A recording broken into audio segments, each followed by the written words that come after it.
ಎಲ್ರಿಗೂ ನಮಸ್ಕಾರ. ಇವತ್ತು ಒಂದು ನೀತಿ ಕಥೆಯನ್ನ ಹೇಳ್ತಾ ಇದ್ದೀನಿ. ಅದು ಒಬ್ಬ ಬಡ ರೈತನ ಕತೆ. ರೈತ ಜಮೀನಿನಲ್ಲಿ ಕಷ್ಟಪಟ್ಟು ದುಡಿದು ಬೆಳೆ ಬೆಳೀತಾ ಇದ್ದ. ಆದ್ರೆ ಬೆಳೀತಾ ಇದ್ದಿದ್ದ ಬೆಳೆ ಅವನ ಕೈ ಸೇರ್ತಾ ಇರಲಿಲ್ಲ. ಕಾರಣ ಒಂದು ದುಷ್ಟ ಆನೆ. ರೈತ ಎಂತಹ ಬೆಳೆಯನ್ನೇ ಬೆಳೀಲಿ, ಆ ದುಷ್ಟ ಆನೆ ಬಂದು ಹೊಲದ ಮೇಲೆ ದಾಳಿ ಮಾಡಿ ಬೆಳೆದ ಬೆಳೆಯನ್ನೆಲ್ಲ ತಿಂದು ತನ್ನ ದೊಡ್ಡ ಪಾದಗಳಿಂದ ಬೆಳೆಯನ್ನೆಲ್ಲ ತುಳಿದು ಹಾಳು ಮಾಡ್ತಾ ಇತ್ತು. ರೈತ ಹಾಳು ಮಾಡ್ಬೇಡ ಅಂತ ಇಷ್ಟೇ ಬೇಡ್ಕೊಂಡ್ರು ಆನೆ ಬಿಡ್ತಿರ್ಲಿಲ್ಲ, ಹಾಳು ಮಾಡ್ತಾ ಇತ್ತು. ಅದರಿಂದ ರೈತ ಸಂಕಷ್ಟ ಎದುರಿಸ್ಬೇಕಾಯ್ತು. ಒಂದ್ಸಲ ರೈತ ಬೆಳೆದ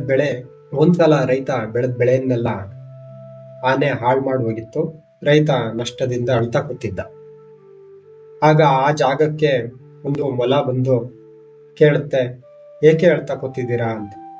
ಅದಕ್ಕೆ ರೈತ ನಡೆದ ವಿಷಯವನ್ನೆಲ್ಲ ಮೊಲಕ್ಕೆ ಹೇಳ್ತಾನೆ. ಆಗ ಮೊಲಕ್ಕೆ ಸಿಟ್ಟು ಬಂದು, ನೋಡು ರೈತ, ಆನೆಯನ್ನು ಶಕ್ತಿಯಲ್ಲಿ ಎದುರಿಸುವ ಶಕ್ತಿ ನಮ್ಮಲ್ಲಿಲ್ಲ.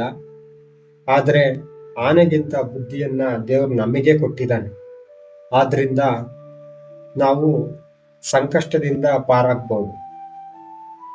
ನಾನು ಒಂದು ಉಪಾಯ ಹೇಳ್ತೀನಿ, ಆ ತರ ಮಾಡು ಅಂತ ಮೊಲ ಹೇಳುತ್ತೆ, ನೀನು ಮುಂದಿನ ಸಲ ಕಲ್ಲಂಗಡಿ ಹಣ್ಣನ್ನ ಬೆಳೆಸು ಅಂತ ರೈತನಿಗೆ ಹೇಳುತ್ತೆ. ಆಗ ರೈತ ಮತ್ತೆ ಕಲ್ಲಂಗಡಿ ಹಣ್ಣ, ಆನೆ ಬಂದು ಎಲ್ಲಾನು ಹಾಳು ಮಾಡೋಗುತ್ತೆ ಅಷ್ಟೇ ಅಂತ. ಅದಕ್ಕೆ ಮೊಲ, ಮೊದಲು ನೀನು ಕಲ್ಲಂಗಡಿ ಹಣ್ಣನ್ನ ಬೆಳಿ, ಆಮೇಲೆ ನಾನೊಂದು ಉಪಾಯ ಹೇಳ್ತೀನಿ ಅಂತ ಹೇಳುತ್ತೆ. ರೈತ ಮತ್ತೆ ಕಲ್ಲಂಗಡಿ ಹಣ್ಣನ್ನ ಬೆಳೆದು ಮೊಲಕ್ಕೆ ಹೇಳ್ತಾನೆ, ಕಲ್ಲಂಗಡಿ ಹಣ್ಣನ್ನ ಬೆಳೆದಿದ್ದೀನಿ ಅಂತ. ಆಗ ಮೊಲ ಜಮೀನಿನ ಹತ್ರ ಬಂದು ಹೊಲದ ಸುತ್ತಮುತ್ತ ಹಣ್ಣಿನ ಹತ್ರ ಹೋಗಿ ಏನೋ ಮಾಡ್ತಾ ಇರತ್ತೆ. ಅದಕ್ಕೆ ರೈತ ಮೊಲದ ಹತ್ರ ಬಂದು, ಹಣ್ಣಿನ ಸುತ್ತಮುತ್ತ ಏನ್ ಮಾಡ್ತಾ ಇದೀಯಾ ಅಂತ ರೈತ ಕೇಳ್ತಾನೆ.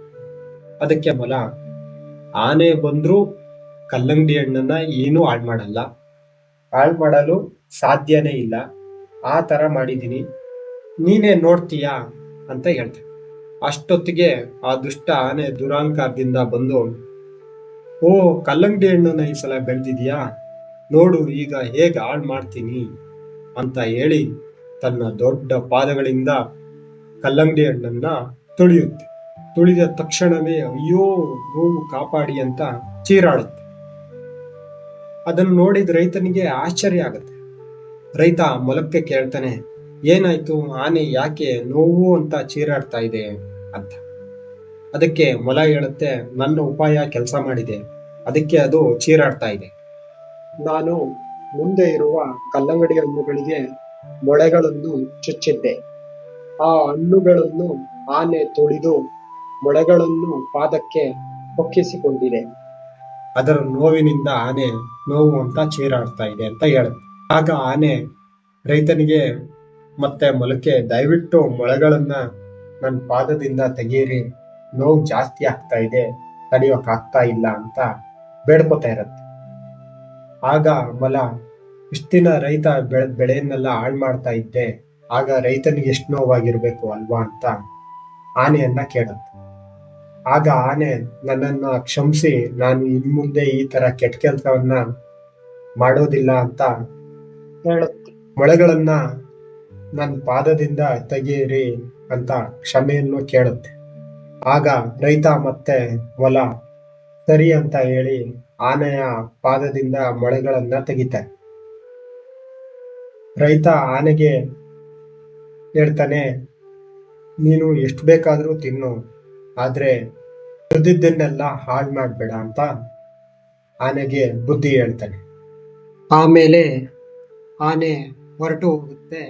ರೈತ ಮೊಲ ಮಾಡಿದ ಸಹಾಯಕ್ಕೆ ಧನ್ಯವಾದಗಳನ್ನ ಹೇಳ್ತಾನೆ ಮತ್ತು ಉಳಿದ ಕಲ್ಲಂಗಡಿ ಹಣ್ಣುಗಳನ್ನೆಲ್ಲ ಮಾರುಕಟ್ಟೆಯಲ್ಲಿ ಮಾರೋದಿಕ್ಕೆ ಹೋಗ್ತಾನೆ.